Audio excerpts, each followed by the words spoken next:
পোলবার আখনা পঞ্চায়েত এলাকার ভ্রাম্যমাণ চিকিৎসা কেন্দ্রের উদ্বোধন হলো আজ সোমবার বেলা 1টা নাগাদ এমনই ছবি সপ্তগ্রাম বিধানসভার পোলবা দাঁতপুর ব্লকের আখনা গ্রাম পঞ্চায়েত এলাকায়।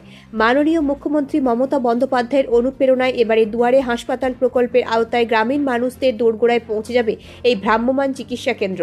এই মোবাইল মেডিকেল টিমের মধ্যে গ্রামের মানুষেরা পাবে ইসিজি, রক্ত পরীক্ষা, লাইফ সাপোর্ট থেকে অক্সিজেন সহ প্রাথমিক স্বাস্থ্য চিকিৎসা সুবিধা।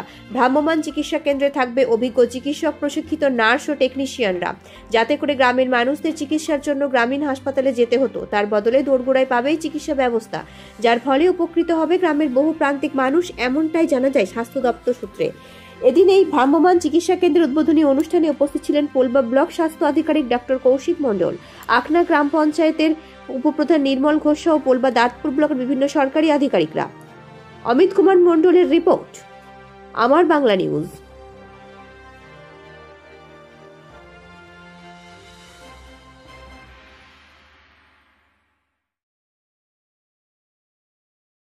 একটি ভ্রাম্যমাণ চিকিৎসা কেন্দ্র, যেটাকে আমরা মোবাইল মেডিকেল ইউনিট বলছি, পশ্চিমবঙ্গ সরকারের উদ্যোগ এবং প্রচেষ্টায় দুর্গম এলাকায়, দুর্গম যেখানে আমাদের ব্লকের বা আমাদের এরিয়ার যেখানে মানুষজন থাকেন তাদের একদম দোরগোড়ায় চিকিৎসা পরিষেবা পৌঁছে দেওয়ার উদ্যোগে এই জিনিসটা শুরু হয়েছে। এটি একটি স্বয়ংসম্পূর্ণ চিকিৎসা কেন্দ্র, যেখানে বেশ কিছু টেস্টের ব্যবস্থা আছে, কিছু বেসিক ইনভেস্টিগেশনের ব্যবস্থা আছে, রক্ত পরীক্ষার ব্যবস্থা আছে, ইসিজির ব্যবস্থা আছে, চক্ষু পরীক্ষার ব্যবস্থা আছে।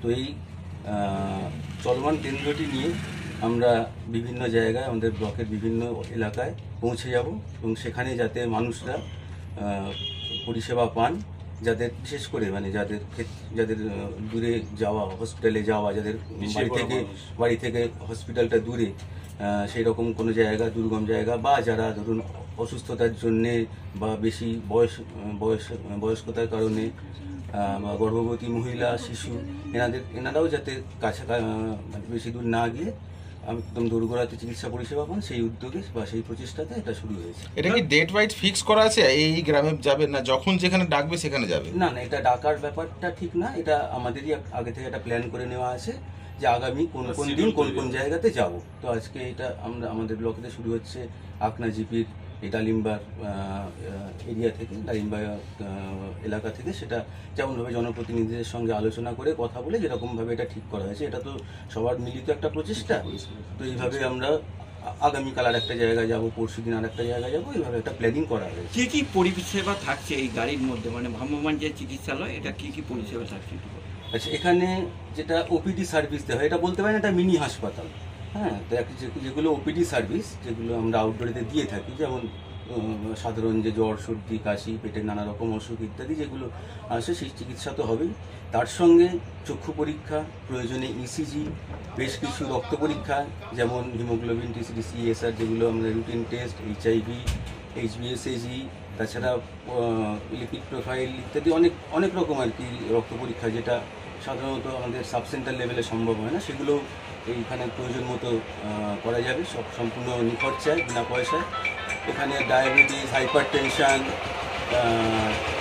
বা এই ধরনের যেগুলো অসুখ আছে সেটা স্ক্রিনিং হবে।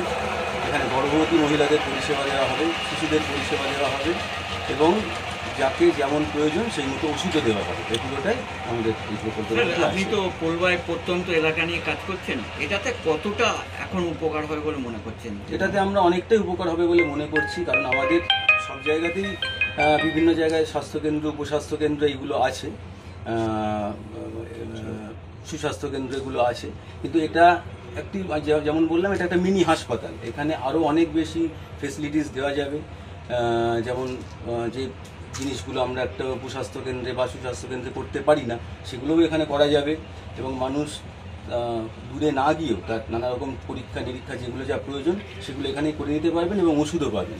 তো আমাদের মতো গ্রাম্য এলাকাতে যারা কাজ করছেন তাদের কাছে এটা অত্যন্ত গুরুত্বপূর্ণ এবং ভালো একটি ব্যাপার। আপনার নামটা, ডেজিগনেশনটা?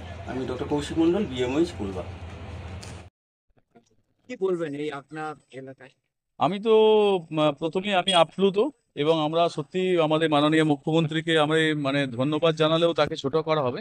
মানে এইরকম একজন মমতাময়ী মায়ের রূপে মুখ্যমন্ত্রী খুব কমই দেখা যায়। এটা পশ্চিমবাংলায় একমাত্র ভারতবর্ষের পক্ষে সম্ভব, এবং একজন মহিলা মুখ্যমন্ত্রী সারা ভারতবর্ষে প্রথম, তিনি হলেন আমাদের মাননীয় মুখ্যমন্ত্রী মমতা বন্দ্যোপাধ্যায়। দুয়ারে সরকার, দুয়ারে রেশন, তারপরে এই যে দুয়ারে চিকিৎসা, মানে ভ্রাম্যমাণ যে চিকিৎসা, আমি পাড়াতে গিয়ে যে প্রত্যন্ত গ্রাম, বিশেষ করে আমার আখনা গ্রাম পঞ্চায়েত প্রত্যন্ত গ্রাম, এখানে লেবার শ্রেণী, কৃষক শ্রেণীর বাস, তারা যে এইরকম একটা পরিষেবা বাড়ির সামনে পাবে, সেখানে ইসিজি হবে, ব্লাড টেস্ট হবে, মেডিসিন পাবে, প্রেসার চেক হবে, এক্সরে হবে, এই এত সুন্দর একটা চিন্তাভাবনা মাননীয় মুখ্যমন্ত্রী যেভাবে নিজের চিন্তাভাবনায় বার করেছেন, এতে আমরা গ্রামের মানুষরা খুবই আপ্লুত, খুব আনন্দিত। আমরা মনে করি এই ধরনের প্রকল্প সারা ভারতবর্ষের কোথাও আছে বলে আমার জানা নেই। মানে চিকিৎসা পরিষেবা একেবারে প্রত্যন্ত গ্রামে ঢুকে যাবে এই অ্যাম্বুলেন্সের মাধ্যমে, এটা কতটা মানে গরিবদের উপকার হবে? মানে উপকার বলা ভুল, এটা স্বপ্ন। আমরা অনেক সময় ঘুমিয়ে স্বপ্ন দেখি যে কালকে সকালবেলা আমি হয়তো সিরাজদৌল্লা হয়ে যাব, আর সকালে উঠে দেখি সত্যি আমার বাড়ির সামনে এরকম একটা কিছু যদি দেখি, একটা অবাক কাণ্ড। তো আমি আজকে যেটা স্বপ্ন দেখছি, গ্রামের মানুষ স্বপ্ন দেখে যে আজকে সে স্বপ্ন বাস্তবায়িত হয়েছে। এটা স্বপ্ন, এর স্বপ্ন বাস্তবায়িত মানে এক অকল্পনীয়, এক আপ্লুত, সারা গ্রামের মানুষ খুব আপ্লুত। আমরা দেখেছি খেটে খাওয়া মানুষ এই এলাকাগুলো, একদম কৃষিজীবী থেকে লেবার, তারা বিভিন্ন সময় যেতে পারতো না, সমস্ত কিছু এই গাড়ির মধ্যেই হবে, এটা কতটা তাদের কাছে উপকার হবে? তাদের কাছে উপকার মানে তারা যখন যে শুনছে, তারা মানে মাননীয় মুখ্যমন্ত্রীকে এবং পশ্চিমবঙ্গ সরকারকে ধন্যবাদ জানাচ্ছে যে এই ধরনের প্রকল্প, এই ধরনের সরকারের পরিকাঠামো যদি আমরা সমস্ত গ্রামে পাই, তো সমস্ত গ্রামে আশা করি পাই, তাহলে আমাদের মনে হয় যে গরিব মানুষের কাছে আর মানে কিন্তু বোধ আর কিছু থাকবে না, মানে দুয়ারে চিকিৎসা পৌঁছে গেল। দুয়ারে চিকিৎসা পৌঁছে গেল। আপনার নাম? আমি নির্মল ঘোষ, আমি প্রাক্তন প্রধান, বর্তমান উপপ্রধান, আকনা গ্রাম পঞ্চায়েত।